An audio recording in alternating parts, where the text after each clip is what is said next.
Well, Jeremy, Entourage ended a few months ago. Tell us, I know you may be having a movie coming up in the future, but what was that last day like on set as Ari Gold? The very last day was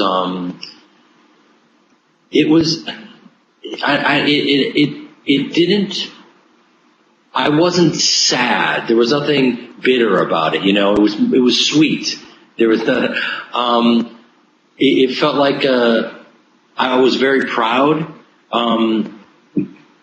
As you know, in this day and age, it's hard to get a show picked up, much less run for 8 years. So I am just so grateful to have been given this shot, to play this role. The character was so emotionally invested in everything. So as an actor, you really look for that. And I got to play an incredibly reactive character that loves his wife and is seemingly a pig, but he's monogamous and living in all these wonderful dualities. And I had the time of my life. Very thankful. What were the key things that you did to get into the headspace of Ari Gold? Because he's obviously very different to Jeremy Piven. So what did you do to get into that? I'll be totally honest with you, and I shouldn't probably, but I'm going to.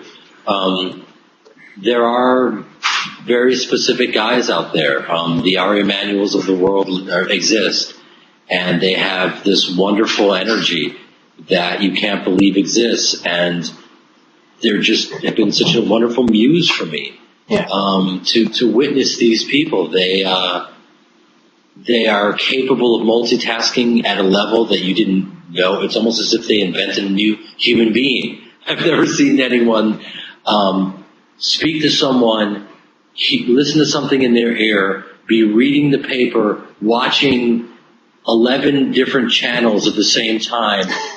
The way that they can operate is so alien to me. I grew up in a theater family where I crawled up on stage when I was a kid, and we were always having fun on stage and doing our thing. And I am an alien to the Ari Emanuels of the world, and to be linked to them is very comical to me, and wonderful that I created this character that hopefully will stand the test of time and is fairly original. And to use a very dumb sports analogy, I left it all on the field. So I feel great about that. I feel fulfilled that that's possible.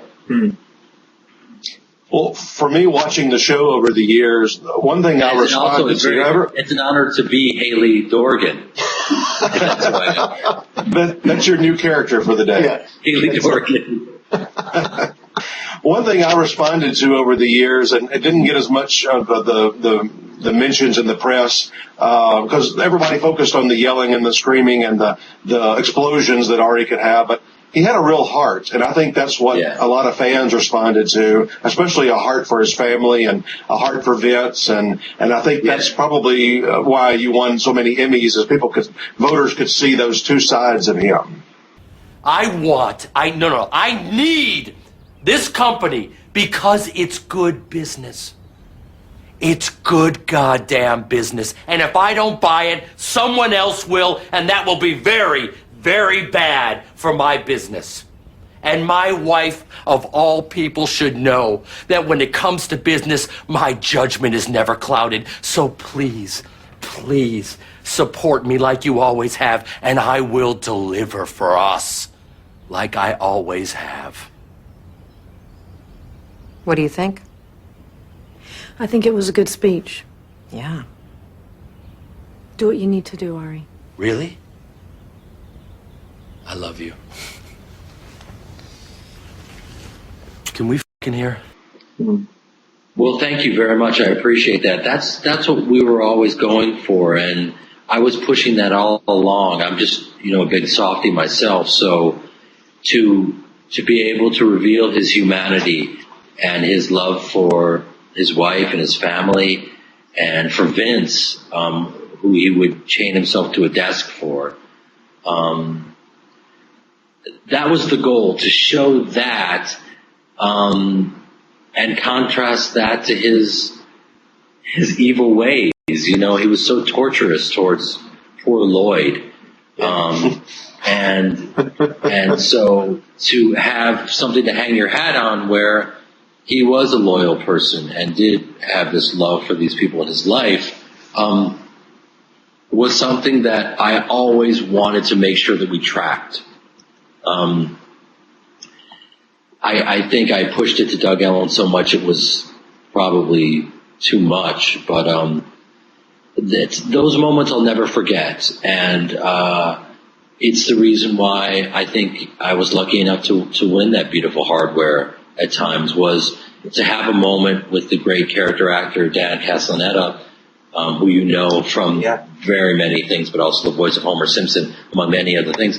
And he played the headmaster of the school that I sent my son to. And the reason why my son couldn't get into school was because of Ari Gold's abrasive nature. And so to realize that he's responsible for possibly not getting his child an education is heartbreaking. And then to play that emotionality was a gift. Mm-hmm. And that is something that I'll remember always about the character. The things that we do for our children, huh?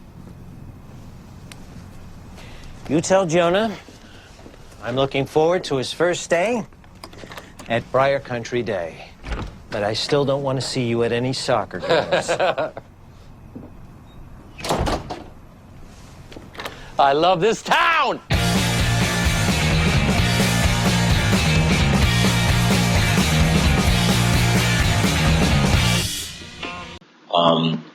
Breaking down and crying and saying I would marry you 1,000 times over, which was an improv of mine, Doug Ellen. No, I'm sorry, Doug Ellen. That was a Doug Ellen line. At the last minute, he threw out to me. And to have that emotional moment where he's doing anything to get his wife back, and to juxtapose that with his high energy and abrasive nature, I think is what makes that character. Yeah. Well, speaking of Emmy wins, we're a awards tracking website, so we really do want to talk about that. You won 3 Emmys, a Golden Globe. You were nominated a few other times. You've got 6 SAG nominations. It's nothing to sneeze at. It's pretty impressive. And the Emmy goes to Jeremy Piven, Entourage. To be a working actor is an unbelievable gift. None of this is lost on me. Thank you so much. And the Emmy goes to Jeremy Piven, Entourage. I impaled myself kissing this up to my father, and I'm going to do it again because I love him and I miss him and I do it for him. Thank you very much. Have you got a particular highlight from winning those trophies? Well, you never forget your first, as they say.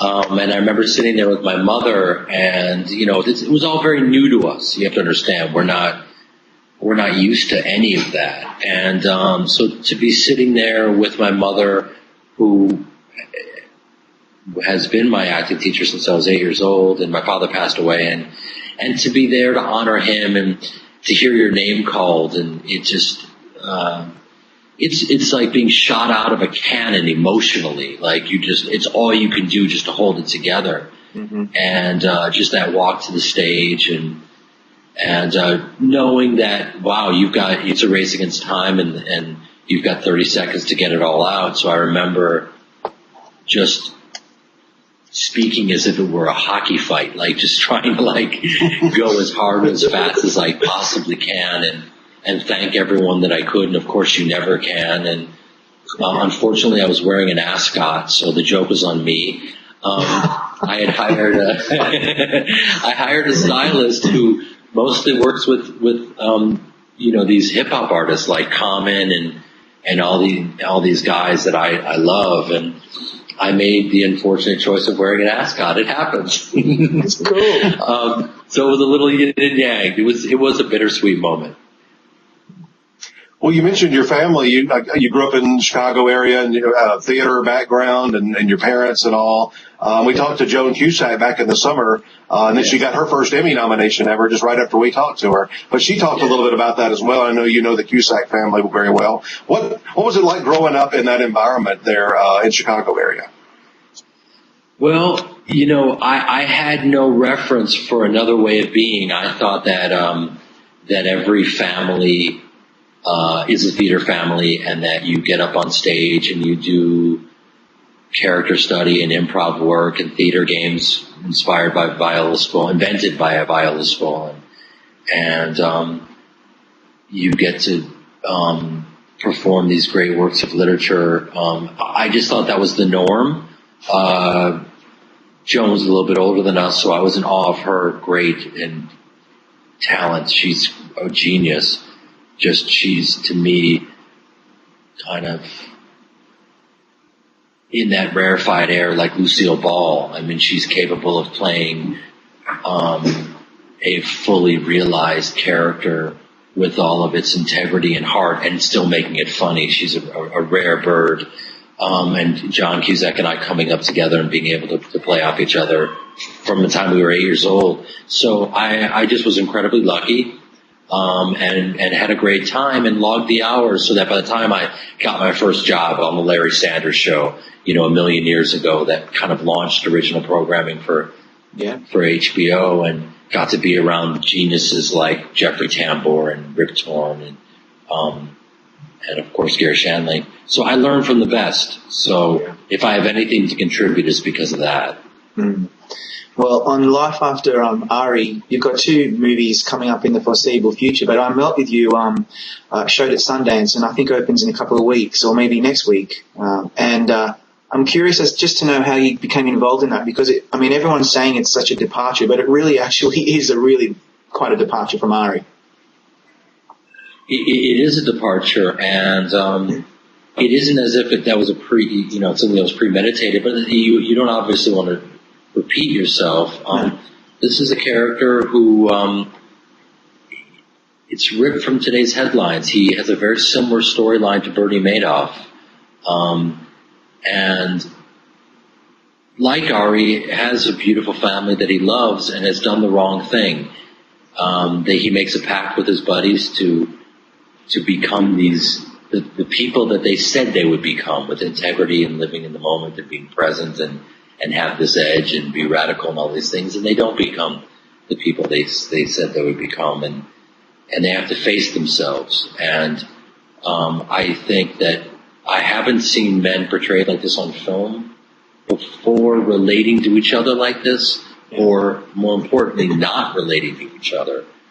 There's a scene written by Glenn Porter and directed by Mark Pellington in which my character says, I've done some really bad things and I'm in deep, dark trouble.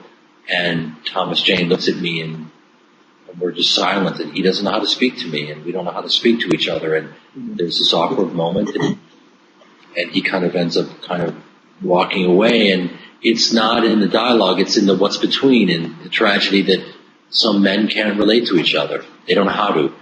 And just to show those moments, I think was kind of great. And the movie is polarizing. I understand that it's not for everyone.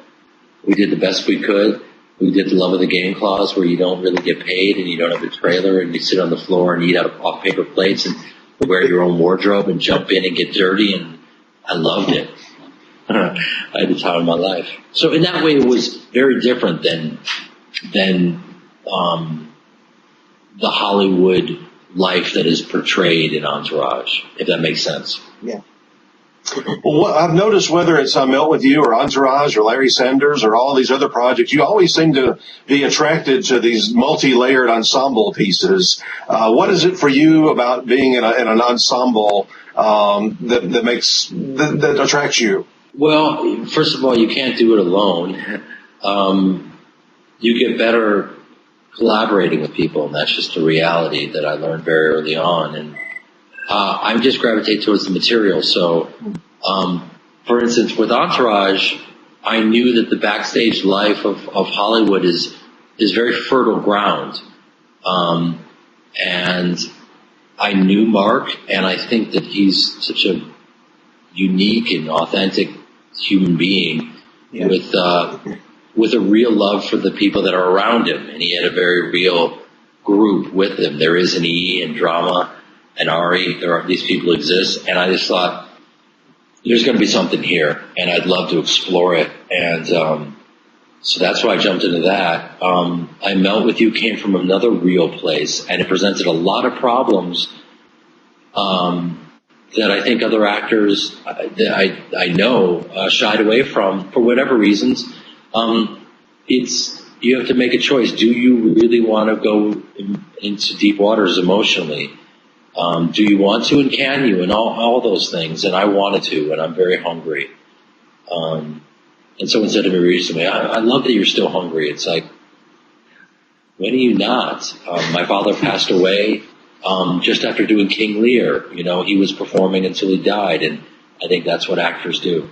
Well, Jeremy, we're coming up to awards season in the next few months, and it'd be really lovely to see a send-off for Ari, and so we wish you all the best, and we also wish you all the best for the opening for I Melt With You. Oh, thank you so much, man. It was good being Haley Dorgan today with you. Thank you so much today. Thank you guys for your time and for being patient with us with this technology. Thanks, mate.